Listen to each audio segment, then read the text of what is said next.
اور یہ بات بہت خوش آئند ہے کہ ملک کے اندر نیچے طبقے سے لے کر اوپر کے طبقے تک سب کو اس بات کا احساس ہو گیا ہے کہ جب تک یہ ہماری ماں ہمارا وطن زندہ ہے ہم صرف اسی وقت تک زندہ ہیں۔ اس اجتماعی سوچ کو اپنے انفرادی اعمال کے اندر لے کر آنا یہ میری اور آپ سب کی ذمہ داری ہے۔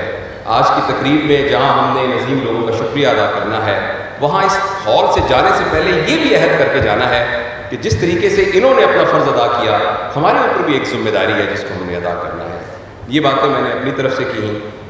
اب میں ان سپاہیوں کی طرف سے ایک شعر، میری پرانی شاعری کا ایک شعر ہے، وہ پیش کرنا چاہتا ہوں۔ یہ لوگ اگر یہاں اس وقت فزیکلی موجود ہوتے تو یہ ضرور کہتے، وہ یہ ہے کہ میں سپاہی ہوں، میری قبر پہ یہ لکھ دینا، میں سپاہی ہوں، میری قبر پہ یہ لکھ دینا، میرے مر جانے کو بیکار نہ سمجھا جائے۔